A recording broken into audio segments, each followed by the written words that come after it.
welcome back from our short break. Great to hear about the SMT challenge. And now we're going to talk about, and we're going to hear from yesterday's Diamond Dollars case competition overall winners. Let me give you a little setup. I'm Vince Gennaro, the creator of the Diamond Dollars case competition. We've been doing it here for 14 years. There were 16 teams that competed in the event yesterday. It takes place Friday morning, right before the conference kicks off. And there were 4 winners. There was a winner for each of the 4 tracks or rooms, because we do 4 teams. We do 4 rooms concurrently, and there were actually 4 teams presenting in each room. And there were 3 other winners: NYU, Vanderbilt, and Syracuse, team number 3. Syracuse had multiple teams. But the overall winner of one of the rooms, and the overall winner is the Branson School, and we'll get to them in just a minute. But let me, from Marin County, California, it's a co-ed private high school. So you'll hear more about them and learn that in just a moment. But let me tell you about the case. This year's case was all about relief pitching. And if you think about it, we all know how outdated and basic the save statistic is.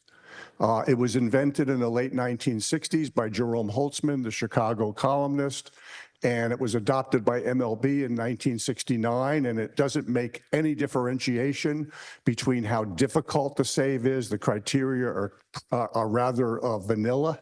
So I asked the students in the prompt, number 1, come up with a much more realistic and differentiated save statistic. Number 2, we're not sure that some of the publicly available data really gets at reliever performance. Everything from the way it treats inherited runners, the way it treats stranded runners, et cetera. So the long and the short of it is I asked them to come up with a dashboard that would capture a relief pitcher's true performance. And with that, the judges determined that this group standing right here next to me, the Branson School, really did the best job of all of the student teams in applying creativity, a sense of a flow of logic, and using technical skills. So with that, I'll turn it over to Spencer Weinberg, who was the captain of the Branson School. Thank you. Like Vince said, I'm Spencer. I'm Theo. I'm Christopher. I'm Remy. And I'm Zach. And we go to the Branson School, which is a high school in Marin County. Today, we're going to be talking about better ways to measure reliever performance. So like Vince said, the current definition of a save is extremely flawed. Its definition seems to be chosen arbitrarily, and although it does sometimes reflect the ability to hold a late inning lead, it's a simple stat that's not informative enough. Our goal was to transform the save stat into a more advanced form, a stat that reflects the pitcher's ability to hold a lead and deliver an important win, while also reflecting the variability of situations that a pitcher can face when entering the game. Thank you. We quickly realized that if we wanted to measure the difficulty and other factors that may impact a pitcher during his appearance, as well as the pitcher's performance, we needed to come up with a machine learning model to help us create a fair weighting system of inputs to accurately evaluate situations. And we applied variations of this model to all of the stats that we created throughout the course of the project. We used a feed-forward neural network to create our models. Each model had 177 total inputs, but here's a list of generalizations and some key decisions. We use batter X WOBA because it limits luck and defensive factors by using batted ball data to measure true performance, making it more predictive and stable for both hitters and pitchers. We added batter run value per 100 plate appearances to make up for the fact that X WOBA doesn't take into account sacrifices. Adding plate appearances helped us correct for varying sample size, since we needed to include all players that could be in any game during a season to make accurate predictions. We included X WOBA and run value as both season-long stats and handedness splits because batter performance changes depending on the handedness of the pitcher. Lastly, for our purposes, we assumed a league average pitcher because then we can use our models to compare a pitcher's performance to the league average rather than his own expected performance. We can use these inputs as training data for our neural network-based models. And luckily, this data is super versatile, so we can use it for basically all of them. You'll see all of our model outputs and what they do explained in more detail later, but here's a quick rundown. Our win probability model predicts the chance that a team will win a game from 0 to 1, and it's as a percentage. And our expected runs model sums the runs scored over all possible future game states, weighted by the chance that that game state will happen. To calculate the expected season winning stats and the expected season winning percentage, we used our win probability model to predict the outcome of every single game of the season, we simulated the season thousands of times to create a probability estimate for every single team making the playoffs. Oh, wait, yeah. Now let's take a second to talk about the neural networks themselves. Our neural network has about 45,000 parameters for our win probability prediction, and it's pretty complex. Now, normally with neural networks, they're kind of black boxes, so it can be really difficult to actually see what stats they're considering the most under the hood. But luckily for us, because we're working with tabular data, it's really easy to figure that out, or at least generally what it's prioritizing, because we can just tweak slight parts of the inputs and see how the model responds. And in doing that thousands of times, you can get a general idea of what the neural network is prioritizing and what it considers the most important. And you can see that graphed here. For the most part, there are no surprises here. You know, the score and the inning and the outs went up are some of the most important things. Some of our limitations with our model is that it lacks baseball nuance. For example, it can't predict player substitutions. In addition, our stats will fluctuate wildly at the beginning of seasons, and although this is common with almost any baseball stat, it's almost impossible to remove. And lastly, and quite obviously, we are given a week time period, and it's extremely difficult to create a win probability model, expected runs model, and create playoff predictions all in a single week. So our models are definitely not quite perfect. So now that you have an understanding of the models we used, we can dive into the stats we created to evaluate relievers' performances. We have two major stats, weighted save value and true reliever performance, and three other stats that help contextualize them. The first stat we will go over is our improvement of the traditional save stat, which we are calling weighted save value, or WSV. This stat describes a closer's ability to deliver an important win to his team when the responsibility is on him. To start, let's quickly go over the components of WSV. To make sure that the save is only accounted for in winning situations, we first redefined the save opportunity definition. Then, for a given save opportunity, we assign a weighted save value to a closer based on the difficulty of the save situation, the in-game importance of the closer's role, which is a modified version of leverage index, and the value of the win to the team, the front office, and the fans. The calculation of WSV is up there, but we'll get into all the variables in greater detail later. Make note that a weighted save value is for a weighted save value is for an individual appearance. The season-long stat, WSVA, or weighted save value average, is just the mean of all weighted save value scores over the course of the season. So here's how we change the save stat. As mentioned before, the current definition of a save stat is extremely flawed. To fix these problems, we changed the save situation to be when a pitcher has a lead in the 9th inning or later to isolate the pitcher from their team's offense and the other team's defense. If such pitcher finishes with a win, he acquires a save of a certain value based on the components on the previous slide. And if a pitcher were in a save situation and contributed to the loss of a lead, he would be assigned a blown save value, which is negative in the vast majority of instances. Make note that there's no limit for how many pitchers can blow a save in a game, but only one pitcher can get a save. The save stat is one that we want to apply to closers, and the most important role of a closer is to maintain a lead and ultimately to win. Like you can see here, over recent decades, closers who complete a save have increasingly pitched in only the last inning. And most recently, about 96% of saves were pitched only in the last inning. So we really only care about what happens in the very last inning of the game as far as this stat is concerned. And so we've modified these stats to only apply to the last inning or what has the potential to be the last inning. And in doing this, we can isolate the pitcher's stat calculation from the successes of their offense or the failures of the opposing team's defense. One of the largest flaws with the current save stat is a lack of contextualization. Part of our fix to this is to account for the difficulty of a save opportunity by looking at the change in win probability that the closer needs in order to add a win. If we take a look at this graph right here, and a pitcher, let's say, comes in at the very end of the game with an 8-2 lead, Our win probability model predicted a 95% chance of winning. And if they complete a save, they'll get a save difficulty score of 0.05. However, on the other hand, if they lose a lead, their score could be negative 0.065, let's say. And if they let a runner on base and were pulled and their team proceeded to lose the lead, they might have a score of negative 0.1 because their team left an increased burden on the pitcher after them. The equation for this is below, where WP sub n is the win probability on play n. A few important notes. The first one is that we don't really care about what happens to the win probability in the middle of a reliever's outing because our save stat is about winning and how they get there is irrelevant. Also, the difficulty score removes the immediate impact of fielder errors, but does not remove the lasting effects, which is what we want. Total change in win probability is not affected by the play that an error occurred on, but could be impacted by the runners who are left on base after that play.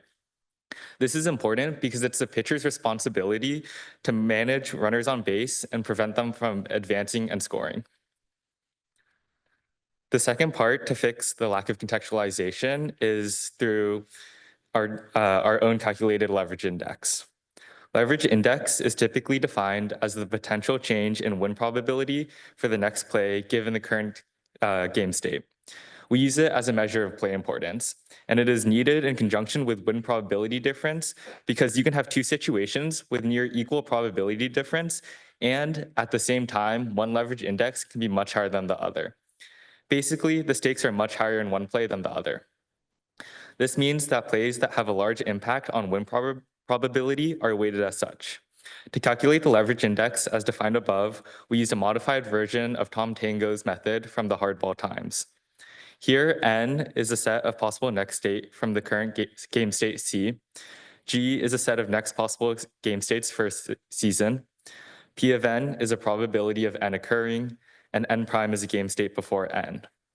In more volatile situations where each play is more important, our multiplication of either leverage index or 1 over leverage index will reward pitchers who perform well and decrease the impact of a blown save for harder saves. And the third component of our weighted save value is our pressure score, which attempts to measure the emotional value of the game that every fan feels in order to evaluate the importance of the win for the team, the front office, and the fans. And we think we're taking a pretty big risk here because it's very difficult to represent emotions and complex economics with baseball statistics. However, there's data to prove that fans respond the most when their team wins in important games. As you can see from this graph on the left, as the winning percentage increases, the percentage of stadium capacity also clearly increases, which means that winning definitely solicits a large response from the fans. The importance and environment of the game also matters, as evidenced by attendance numbers in the postseason, where every game is more important. Now, you might be wondering how fan response is important to teams, and it's because at the end of the day, baseball is a business. The attendance numbers we just mentioned have a direct impact on team and league profits, and they represent the larger trends of profit from merchandise sales and TV rights. So pressure is important to teams and general managers because when fans are entertained, they return and they spend money. Wins in important situations elicit a larger fan response, so they must also have a larger value to the team. Now, we use 4 key factors to calculate pressure on a game-by-game basis. The first is home team crowd size compared to max capacity, and it's important because wins in front of crowds will encourage fans to come back, as previously proved. Rivalries, which are the second factor, lead to tenser environments, which fans interpret as more important games. To grade rivalries, we use data from NoRivalry.com, which includes survey-based rankings of animosity that fans feel towards other teams. And then also important are the playoff implications of a game. With our playoff probability model and simulations, we found the delta in playoff probabilities depending on an individual game result, either a win or a loss, and this is the game's playoff implications. Lastly, historic over or underperformance exacerbates fans' perception of a team's performance, so fans are more likely to view those games as more or less important. Take the Pirates, for instance. They averaged an attendance of 53% of capacity for the past 10 years, and they had an average record of 72 and 90. Not very good. But in the 1 year that they made the playoffs and had a record of 98 and 64, the average capacity was 80%. So to calculate our final pressure score, we multiplied all these factors together and distributed them so that the vast majority of scenarios had a pressure score of nearly 1, and only the highest pressure games had a high pressure score. And as a quick side note, some research indicates that players play better in front of larger crowds and in rivalry games, so we also included those stats as inputs to our models just in case. So bringing this all together, WSV is weighted based on the context that a pitcher is put in, the burden that they might leave on the next pitcher, and the pressure of the situation, which are all found with our win probability models and calculation of leverage index. So now that you understand our weighted save value stat, we can give you our top 5 closers by WSVA in 2023 and 2024. In 2023, the top 5 were Ryan Presley, David Bednar, Raisel Iglesias, Jordan Romano, and Kyle Finnegan. And in 2024, they were Ryan Helsley, Kenley Jansen, Paul Sewald, Pete Fairbanks, and Tanner Scott. According to our stat, these 5 closers were the best at winning games for their team, no matter the situation. Now, let's move on to the most impacted players. Compared to the traditional save stat, the most impacted players in 2023 were Alex Lange, AJ Puck, and Ryan Helsley. And in 2024, they were Craig Kimbrell, Andres Munoz, and Tyler Kinley. All of these guys are, according to our stat, severely overrated if you were just looking at the traditional save stat. Ryan Helsley had a big jump in 2023 between 2023 and 2024, which is the reason why he went from the most impacted in 2023 to the top of our leaderboard in 2024. Now that you can see the effects of our new and improved stat, we can move on to the first reliever stat in our dashboard of metrics. So moving on to the dashboard. We first wanted to create an all-encompassing reliever stat to analyze the pure performance of a reliever, taking into account the difficulty of the situation they're in, the runs they let up, and the length of an outing. For this, we made TRP, or true reliever performance, which is the basis for many of the other metrics in our dashboard. Crucial for TRP is that we still want to include the complex game context and inherited difficulty that a pitcher gets when they come into an outing, and we also want to include the burden they leave on the next pitcher. This is similar to weighted save value, but unlike WSV, TRP is not solely about winning. We don't want reliever performance linked to win probability because we don't want score and inning to impact TRP. We just want true isolated performance. And we decided that what matters most for relievers is not letting up runs. So it's the most important aspect of TRP. That's what this first set of terms you can see here does. XR sub IP is expected runs for the rest of the inning at play P. And when summed over all the plays in the inning, it expands to the expected run value at the pitcher's entrance minus the expected run value at the exit minus runs, or simply the runs that a pitcher let in compared to expected. And this doesn't just work at the start and end of innings, it works for any entrance point and any exit point during an inning. So this is the pitcher's run prevention compared to the difficulty of the situation. Now that's a pretty good start, but we also wanted to include the cleanliness of an outing. Loading the bases is not the same true pitching performance as 3 up, 3 down, even if 3 outs are recorded and no runs are scored in both scenarios. That's this next term. XR sub P is expected runs per play at inning P, and we get this value from our own models. When more runners are on base, particularly in scoring positions, expected runs per play goes up, and it's pretty much independent of outs, which means that taking its change play by play becomes a measure of change in load on the bases. Now, these two parts form the TRP stat. The TRP for an inning is the sum of all the values for each play, and the sum of the innings gives the TRP for a game. Finally, the mean of a pitcher's game TRPs is their season-long stat. And again, we deal with fielder errors by simply not calculating values for plays with errors in them, which contains the same implications as our weighted save value. One interesting application of TRP could be to find the optimal reliever pull time. Although we haven't looked into this application extensively yet, we believe a graph of TRP versus plate appearance could be used by managers to decide when to pull their pitchers and visually weigh TRP with rest, game scenario, and bullpen availability to maximize team performance. Now that you understand our TRP stat, we can give you our 5 best relievers by TRP in 2023 and 2024. For 2023, there are Tim Meza, Josh Hader, Jordan Romano, Raisel Iglesias, and Clay Holmes. And in 2024, there are Emmanuel Clase, Kirby Yates, Hunter Gaddis, Brian Hudson, and Tanner Scott. And now again, these are the most impacted relievers through our TRP stat when compared to ERA. In 2023, they are Sean Armstrong, Eric Swanson, and Jordan Romano. And in 2024, they are Brian Hudson, Robert Suarez, and Daniel Hudson. As you can see, these relievers are either diamonds in the rough or massively overrated. This stat can be used by general managers to more effectively analyze reliever performance. Now, let's move into the first of our more specific stats, C-score. The second dashboard stat that we created is C-score, or consistency score, which represents the reliability of a reliever to deliver appearances consistent with their year-long TRP value.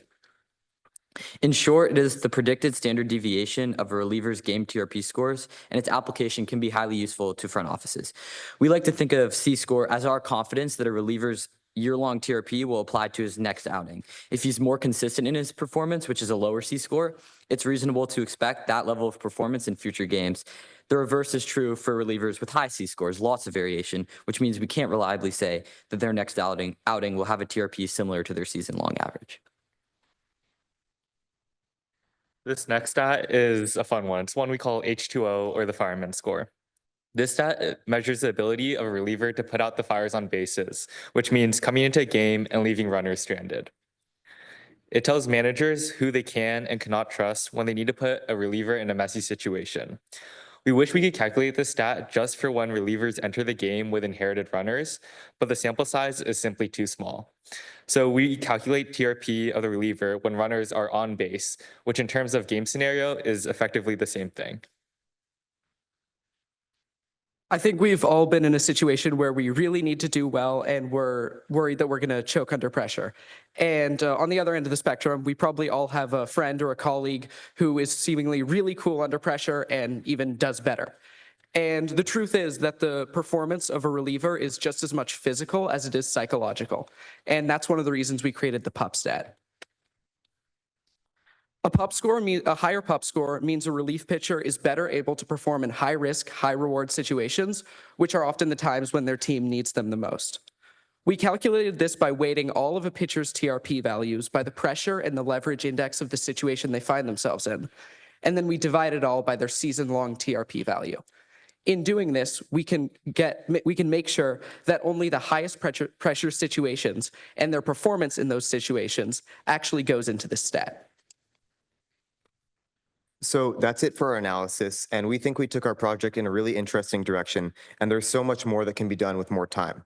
First and foremost, of course, is increasing the accuracy of our models. It's very difficult to build all of the models that we did in just a week, and so fine-tuning them would help deliver better results.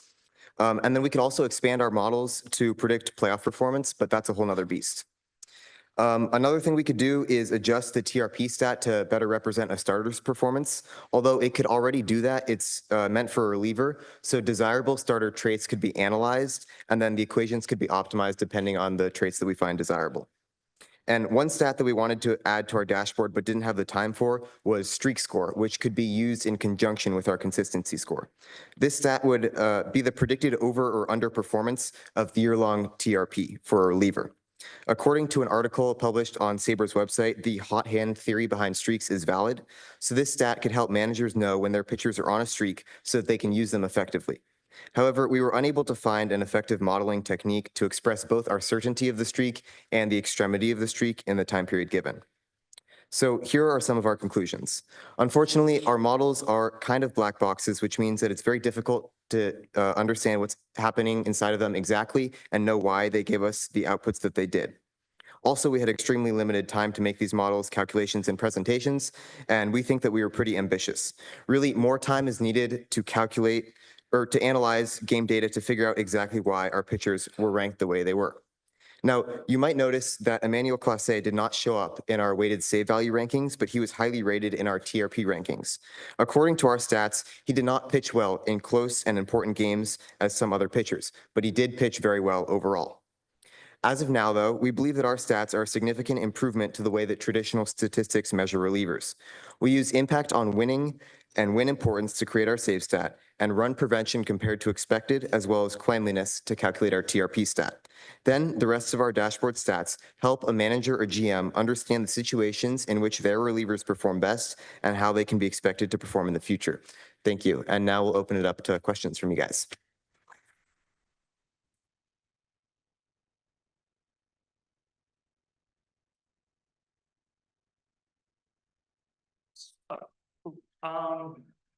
Question about model selection. You went with neural nets. Did you prototype random forests at all and see what the improvement was? And what were some of your evaluation metrics? Like, were they like Ruck curves or anything like that? Yeah, so we did actually try XGBoost, and what we found was that it was really, really aggressively overfitting. And basically, no matter the parameters we tried, it was always switching between either complex enough that it was overfitting or too simple to understand any of the like nuances of the data. And so it seemed like there was no in between.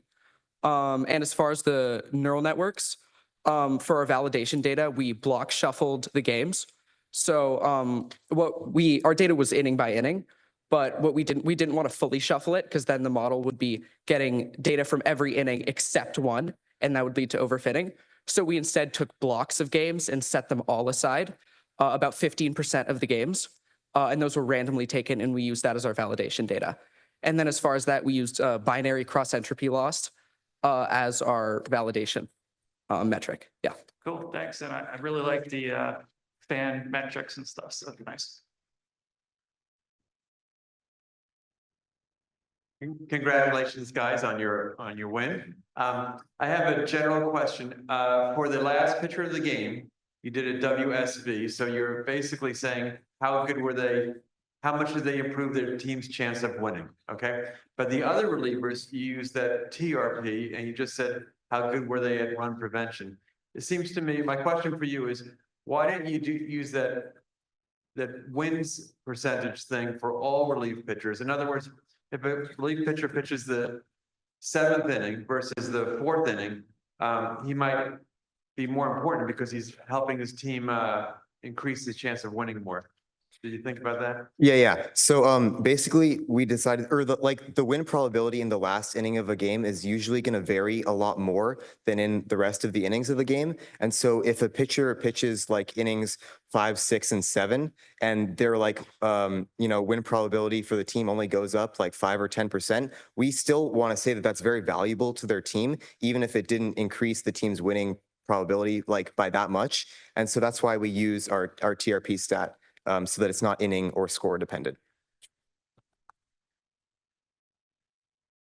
Hey guys, just wanted to thank you, for an absolutely amazing presentation. I did want to ask, if you had to do this again, would you consider adding in like how efficient the pitcher was on the mound, like how many pitches he had to throw in order to get the save or complete whatever inning he was trying to complete there, so that he might be more available for the manager? That's kind of included into the cleanliness score of TRP. So the way the equation works is that if you have runner on base, you're penalized for that over the course of an inning. So if you're more efficient, you'll get a higher TRP score, even if you let up no runs in the same situation as someone that, say, loaded the bases and still let up no runs. So it's kind of factored in. Well, I mean, I didn't mean like how many like base marks necessarily got on base. I mean, like some hitters will like drag on at bats, and like foul off like a whole bunch of pitches, and like work the pitch count. Yeah, that's true. We didn't take like pitch by pitch level into account. We just did play by play. But we think that if that was the case, then a reliever's performance later on in their outing would likely decrease. And so our stats would still take that into account. And then in terms of like, as Spencer said, the cleanliness, like we don't, if a runner is removed from the bases by scoring, that's penalized pretty harshly. And also if like the runners are staying in the same places, but outs are being, made, then that's good. Our stats like value that heavily. Yeah. Thank you. Mm-hmm.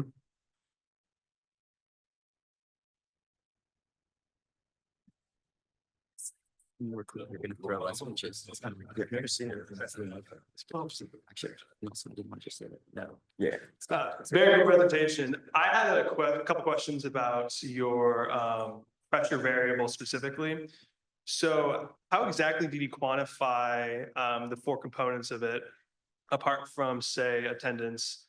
Like how do you quantify the rivalry, your rivalry component? And my other question, and specifically for attendance, how do you differentiate between small market teams and big market teams where, say, the Dodgers or the Padres have 100% attendance, from April to September versus a small market team where they see increased attendance as their playoff odds increase?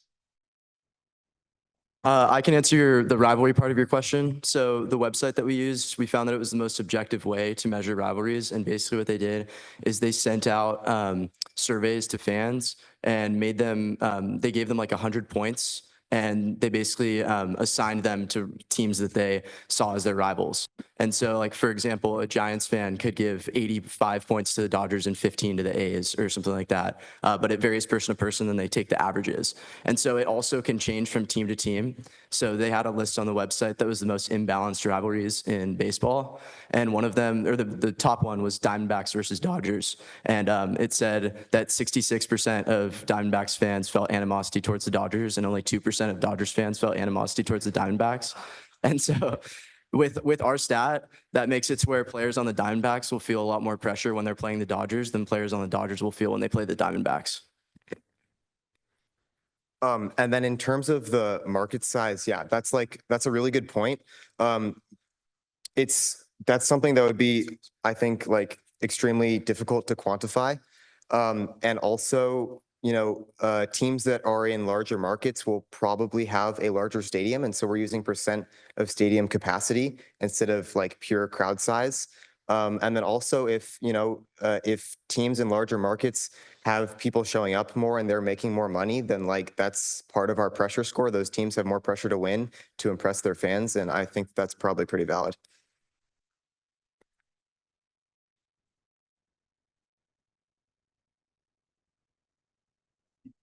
Thank you.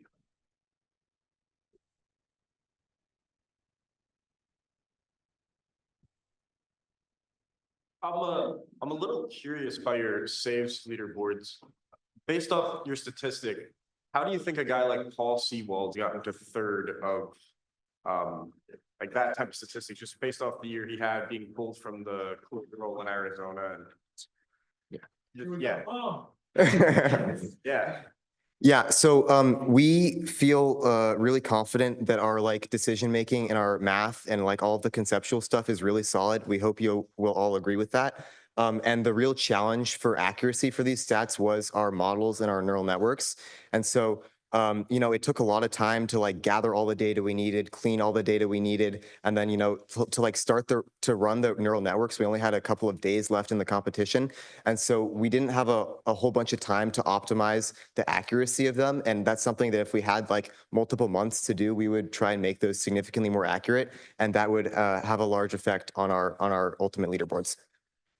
And it's also ultimately like one of the fundamental limitations of neural networks, which is that at the end of the day, you can't see what exact decisions they're making to come to the results that they get. You can see the input and you can see the output, but you can't see how that input gets translated into the output.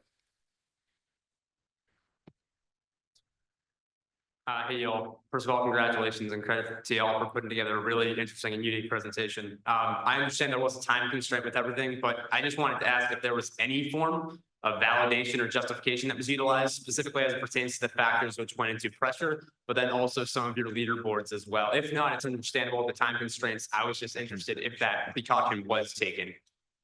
Yeah, so in terms of pressure, we recognize that there could be a lot of noise in our pressure scores. And so we distributed them so that the vast majority of games have a pressure score of nearly 1. Like we don't want to say, if this game isn't high pressure, we're not going to count it at all. So the vast majority of games are weighted the same. And then, if you're playing a rivalry and it's the last game of your season and you have to win that game to make the playoffs, then that's a super, super important game. And our pressure score will reflect that. Yeah.